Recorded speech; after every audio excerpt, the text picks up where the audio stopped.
Hello again. After coming across the new Statesman again recently, for the first time in many years, I was prompted to read a few articles published there, and written by the fellow who regards my videos as wacky and my books obscure. Who knows, perhaps I might learn something new and even pick up a few hints on how to improve my writing, which I will be the first to concede does tend to be rather down to earth and easy to understand. In the description to this video, I give a link to one of the pieces at which I looked, and I think it typifies the modern left-wing perspective on the subject of English identity. It was published last summer and entitled How the England Football Team Has Detoxified Englishness. Now immediately some of us can see a problem. This is that the very headline is predicated upon the idea that Englishness is toxic or poisonous. This debatable notion is taken as given, of course, but many of us might be disposed to dispute that there is anything at all poisonous about Englishness. Still, let's be fair and read the piece through. You see, unlike some sensitive left-wing types, I'm not afraid to read things with which I feel instinctively I might not fully agree. Anyway, let's have a look at the thing. It begins by saying that the debate over what it means to be English is often wheeled out during sporting tournaments, and every time someone somewhere will pop their head above the parapet and ask, what does Englishness even mean? Englishness doesn't need definition. It means different things to different people. That's identity for you. It's defined by its followers, not from the top down. Even in those first few lines, we can see at once a difficulty. This is that identity is not necessarily defined by followers of this or that idea at all. Often it is the enemies of some concept who define it. Think, for example, about the Brexit voters and UKIP. These were largely defined as being bigots, racists, xenophobes and Little Englanders. In other words, the identity of Brexit voters was not defined by them at all, but rather by their political opponents. So a blanket statement that identity is defined by its followers is demonstrably false.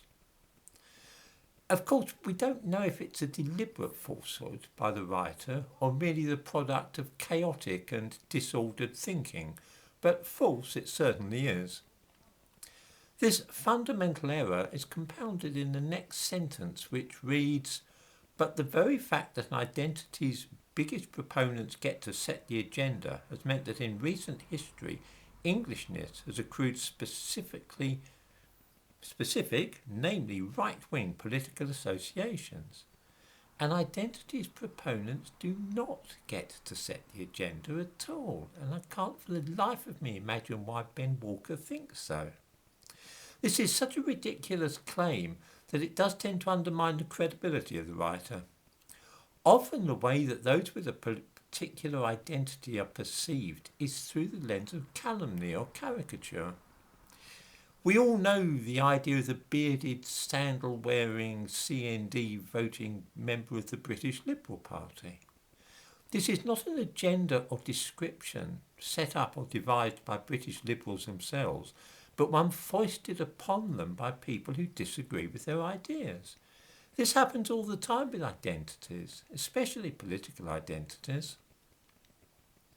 The fact that Englishness is associated with right-wing views is something dreamed up by the left. Englishness, which for me is compounded of many things, including the concept of fair play, Kipling's poetry, the countryside, and 100 other images and ideas all jumbled together, doesn't have any particular political slant. The Labour Party used to be as keen on Englishness as anybody else, and it's only in recent years that they have tried to pretend that only dyed-in-the-wool reactionaries would touch it with a barge pole. There follows some stuff about the way in which the Cross of St George is associated with racism, but that too is a fabrication by the left. I'm sure we all remember the Shadow Attorney General, Emily Thornberry, tweeting the picture of a white van parked outside a house which had several flags bearing the cross of St George draped around it. The idea that this is indicative of racism and intolerance is pure invention. Then we have some stuff about how there is a more inclusive sense of Englishness as a result of the English football team. I haven't actually watched a football match since England beat West Germany some years ago in the World Cup, but I'm guessing that the writer of this piece is applauding the fact that the England team contains black players these days, which was not the case in 1966.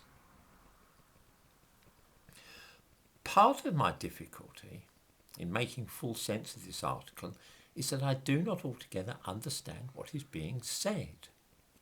I'm quite prepared to believe that this lack of comprehension is due to my defective powers of reasoning or lack of vocabulary, but when I read sentences such as the following, I'm left scratching my head and trying to make sense of them.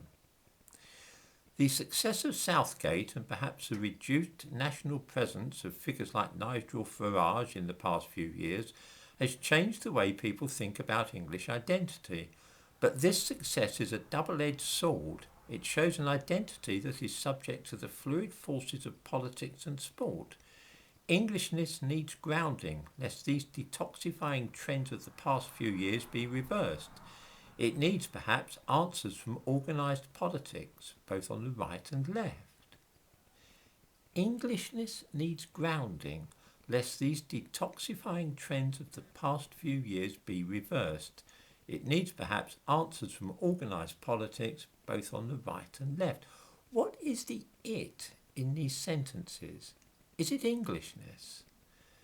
If so, what is meant by Englishness needing answers from organised politics? I don't get it. Why does Englishness need answers from organised politics or politicians?